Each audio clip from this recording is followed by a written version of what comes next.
Maayong adlaw kanyang tanan nga nagpaminaw karon ng tulumanon, kini ang akong suliran. Labi na ninyo Dr. Rene Obra ug Attorney Elaine Bathan. Ingon man sa mga artista nga maghatag og kinabuhi ning akong suwat suliran. Ako si Linda, taga Midilien, Cebu. Punto medikal kining akong suliran. Kabahin kini sa gipamati sa akong bana.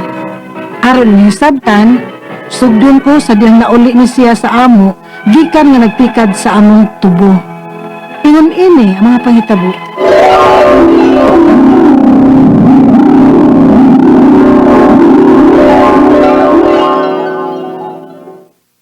Oh, Dong, sayo man lagi karong nauli. Balik na Saon nga, nakabantay mo kung amurag na ihangin nga misud sa kong bagtak. Nga barag misakap ay kung sa kong dughan. Unsa? Wala, unsa magka na? Uban ni kong maday. Magpa-check up ta. Anxiety neurosis. Unsa, Dok? Dok, unsa buti pasabot anak? Nga unang-una ran niya nga naa siya sakit pero ang tinuod, wa. Unsa, Dok? Unya, Dok, unsa may maayong buhaton anak? Mag-physiotherapy lang ta. Acupuncture o herbal.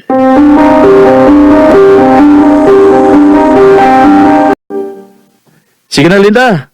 Tawagan na to yung mga anak. Ingna nga, manglimpyo na misa katubhan. Unsa? Pero na pa magkigipamati, di ba? Di kaya abig doon na tayo gipamati dire, di na lang sa kumulihok. Unsaon na ng pagtubo sa tubo. Sige na dayon. Tawagan na sila kay manglimpyo kami sa katubhan. Aron nga maayo ang pagtubo ini.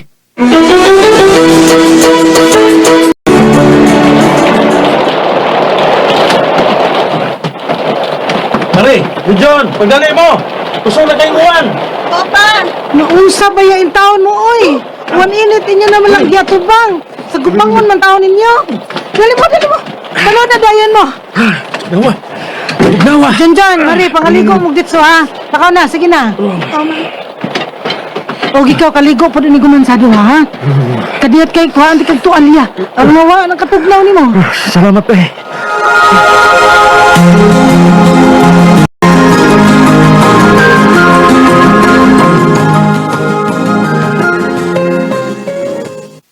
Ma, inilas Papa, di lang sa umuuban niya kay gilain akong naawas.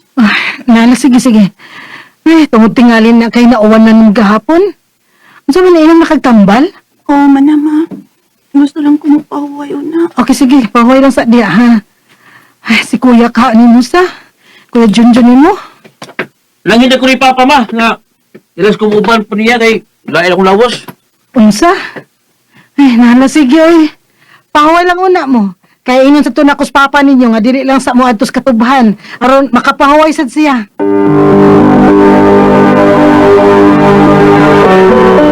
Lagi, wato ko sa katubhan ron, bahala naghakuran ko sa. Noon sa man taong kalito eh. Hago ka ani ng yaging adlaw, hago kay ka. Bati gani kakapoy ang mga anak na mga bata-bata pa to. Nga ikaw na hinuon nga naa pagid kay gipamati sa imong lawas. Kung niyara sa ko sa bahay, musabot kong kaluya. Mao nga, pasagdan na lang ko nga matos katubhan. Dito. Uwang init, matrabaho gid siya. Ingon man ang among mga anak. Hangtod nga nasakit na lang po din noon ang among mga anak. Dini nga sa nagsugod og sakit ang likod ni Lito, ingon man ang iyang kuto-kuto. Iyang blood pressure, 130/80. Hangtod nga, naanasay nanurok sa iyang panit. Onya, unsa naman kadong, uy? Kadakan ba anang nanurok sa iyang panit? Wala kita eh. Wa ka mag-allergy? Ang butla sa kaday. Magpalit lang kong tambal para allergy. Basin og mo arang-arang nga. Di ka na resulta sa mga herbal nga ang gitumar sa una. Dihang nagipamati siya. Na, butlang sadma, uy. Masabitaw na akong duda. Kay karon lang umurag, daghan man ang iyong pamati ron, uy. Kanya unsa man nagpasa ka ng opinion na ba mo? O, sad lagi ma. Uy, siguro na ninyo, uy. Kabasig, wa to'y klaro po ang doktor nga mihatag niya diagnosis ba? O, ma.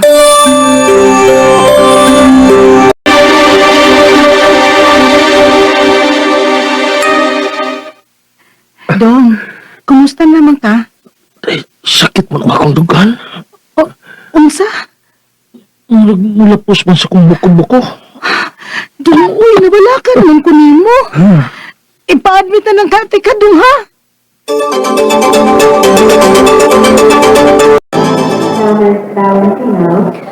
Kinahanglan nato siyang i-ICU, Mrs. Oh, unsa, Dok?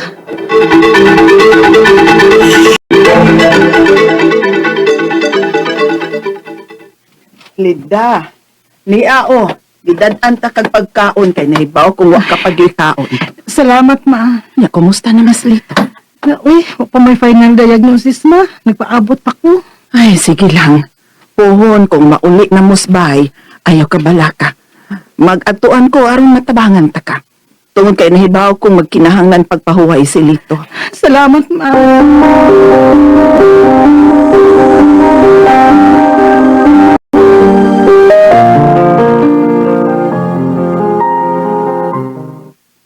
Unsa? O paghapon sila makahatag ni mas final diagnosis ni Lito? Wa lagi gihapon, ma. Ambot nila, uy. Dugay mo kaayo. Napakulos kamot sa doktor. Ay naunsa na gud na sila kalangay gud taon. Mao lagi. Gisapot na gani ko, ana.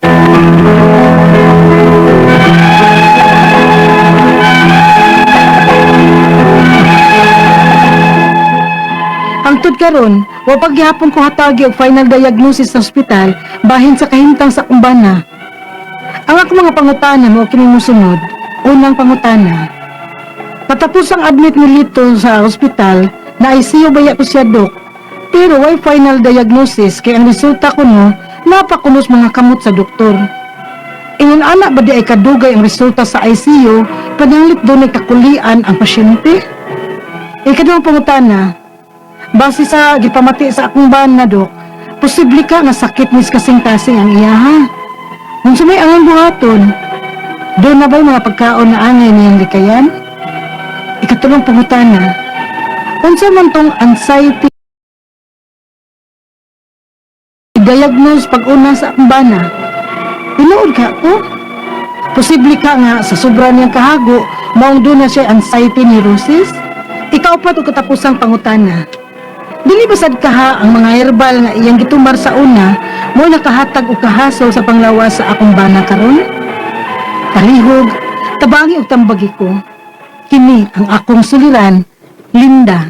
Mayo nga daw mga suking tigpaminaw din sa itong programa, kini ang akong suliran. Ano na sa bako, si Dr. Rini Obra, magiguban ka ninyo karong adlaw. Ako mutambal sa inyong mga medical, psychological, emotional, o mga behavioral problems, mga problema sa mga ginaging drugas, o imo ka rin makadala, mamili ka mo, isang pamagi sa pagpadala sa mga sulat-suliran di ka mo. Pwede kayo padala sa mong email, suliran_612@yahoo.com or atong Facebook account, kini ang akong suliran, official writer's page. O doon sa mong batal sa 3rd floor, Jose R. Martinez Vilingos Media Boulevard, ning Dabayan sa Subo. Standby mo mga sukitig paminaw kay mo balik mi kauman ani nga pahinumdom. Magdatampo ko na si Linda, taga Medellin, Cebu. Unang pangutana ni Linda, katapusang admit ni Lito sa hospital na ICU ba, Dok? Pero walay final diagnosis kaya ang results ko no, naapakunos mga kamot sa doktor. Iyon nga na ba di ay kadugay ang resulta sa ICU pananglit doon ay kapulian ang pasyente. So depende rin na sa inonta availability po sa mga tao diya sa laboratory, magutay mga pathologist po, mga tagapon na sila giatiman ng mga lain pong mga hospital o gisolusyohan ng lain mga hospital. Di po dada yung gimakuha na yung resulta, no? Kung ang masaka pasyente ka ng iso, ICU, meaning critical niyang kondisyon. Abot pasabotan ng ICU is intensive care unit. Meaning, kinanglan na close monitoring sa mga vital signs ng pasyente ha. Otherwise, medyo taas ang risgo nga madisgrasya ang pasyente. Kumahin mo lang at sa mga healthcare providers, nagtrabaho sa hospital, i-priority din nato ang mga pasyente sa intensive care unit. Para na itong medyo dili kayo ay nunta morbid, dili ba kuyaw nga mamatay or madisgrasya. No? Magod tayo gitawag na ito urgent, na emergency, depende rin na sa inang pa. So kung unsa man kadugaya ang resulta sa ICU, pananglit doon ay kapulian, magdagdag ang mga factors i consider ani Lem, no? Pero nanay nung express line ng mga ICU patient, ideally ako i-suggest na to sa atong mga personnel diya sa laboratory, sa pathology nga i-prioritize yun ng mga ICU patients kay medyo morbid ba ni sila, no? Bakog di na ni sila maugmaan kay kuan lagi aning delikado ang ilang problema. Critical. Ito po na, base sa mga gipamatay sa akong banado, posible ka ha, nga sakit nis kasing-kasing niya, unsa na ang ngayang buhaton dok. Doon na ba mga pagkaon nga ngayon niyang likayan? So, kung na sakit sa kasing-kasing, maglikay siya salty and fatty foods, no, high spicy foods. O para masuka, kung nakabagod siya sakit sa kasing-kasing, mas mayog ma-diagnose niya siya. So, pinaka-basic is chest x-ray, na EKG o na holster monitoring, mga proseso nga mukonfirmar nga naaba siya ay abnormal nga ingon ta heart beat o functioning, makuha na ni ma-diagnose. Preferably ko labi na gud ang usa ka doktor, usap ka cardiologist, no? Kaya ni Dr. Rodi Amatong o Dr. Roy Ingensa. Mga expert din nga mga cardiologist kay ganyan ilang trabaho, no? Kumpara panalitan, Dr. Obra, o ganun, layo or kaya ko, kaya man na, everyday na ko ginahimo. Although I know basic mga kuwan sa heart problem, but hindi ko para ka-expert sa mga cardiologists, no? Sila din ay mga maayo din kayo. So, before na ito, maingon na naabay problema, kaya na na-diagnostic po sila. Kung balikon, basic nga chest x-ray, auscultate, na among din ay among stethoscope, notice mo na naman kung abnormal ang rhythm, ang beating, sabay ang itawag na mong mid-systolic click. Minum lang na mid-systolic click, which is suggestive of mitral valve prolapse. 30% sa mga pasyente nga na anxiety problem, incidental finding, although not an inclusion criteria for diagnosis of anxiety as mitral valve prolapse. So, gawa sa stethoscope, x-ray, EKG, holster monitoring. Okay? Ikatulong pangutara, malikayang na pagkaon nga itong mga fatty salty foods, Ikatulong pangutara, unsa man itong anxiety neurosis nga diagnose pag-una sa akong banadok, tinuod ba ka ito? Posible ka nga sobrang niyang kahago maong suna siya anxiety neurosis. So, ako nagdiingon, kitang tanan na ay anxiety. Mahimol na siya neurosis o ang disorder, kung atong anxiety, makapikto na sa atong activities of daily living. Ang kining neurosis, meaning dili ni siya psychotic, no? Ang mga medical term. Neurosis meaning milder form of psychiatric problem. Ang katong mga psychosis, muna to siya mga grabe na gid, At ang mga tambal niya ni mga anti-anxiety medications like mga clonazepam, alprazolam, mga benzodiazepines, at mga para anxiety and depression, mga selective serotonin reuptake inhibitors na natin naghalan sa butika, like mga citalopram, mga bertazapine, naghang kayo nga available din, no? Kailan kumahingan, di pumumuka palit ang resita, no? So, konsulta mo o psychiatrist para na mawisitahan mo o anti-anxiety medication. So, kung buta na yun sa maning diagnose na anxiety neurosis, so, nagtuot tong yung doktor, nagtanaw sa una, nga na siya ay anxiety problem o nagkinangan og medication. Gawa sa medication, ang kinang-anxiety, makulihan ni siya, pinagay sa kanang gitawag na to, og psychotherapy. Yung psychotherapy this is a form of therapy o tambal wherein the doctor, the healthcare provider, attendant sa pasyente, pinagi sa pag-igistorya niya, pag-igistorya niya. Muna mong ginahimo, o muna ako ginahimo, almost every day, sa mga pasyente, in addition to the pharmacotherapy. Ang kani pharmacotherapy, pinagi sa paggamit sa mga anti-anxiety medications. By the way, kung ang usa ka pasyente ganina ay anxiety, mga 50-50 chance na po siya depression. Because nobody will be happy kung ikaw anxious. Masad yun ka.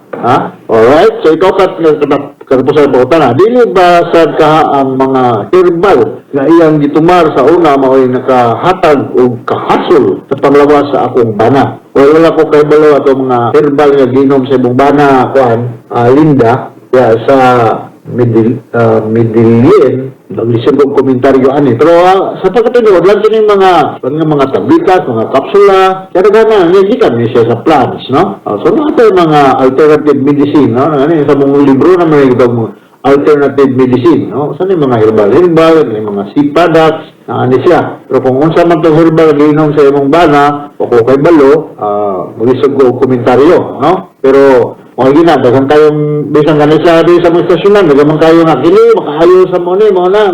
Pero no approved therapeutic claim. Ha? Makaayo pero no approved therapeutic claim. Maniwali siya na pubahan sa Food and Drug Administration ng tambal. Kung dili, food supplement lang.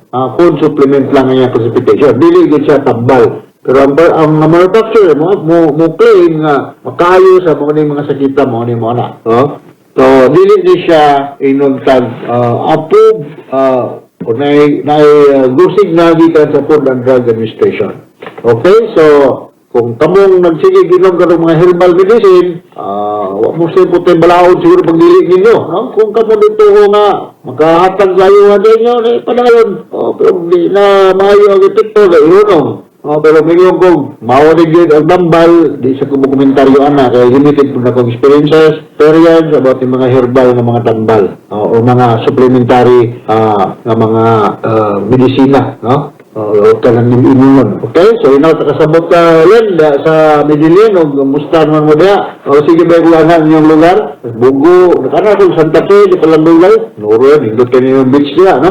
Dati nagpang-greet na ko na sa Santa Fe, hindot ng inyong lugar yun, o Boracay. Dahan kayo mga pagkaon ng mga seafoods, no? Kinindot. So, regards yung tanan niya sa Bantayan Island, sa north of Cebu. So, from all of us here sa LG Mindanao Network Production Center, once again, ang Presidente po rin Obra, thank you very much. Makanunayan yung pagpatrona sa mga programa sa kanahan. Taas katagrado sa atong lugar, no? So, komunikamo tingin ko makahatag ng solusyon, kahatag, kahayan, kahupayan sa inyong mga naghasol sa inyong una-una. So, again, until the next time, assalamualaikum.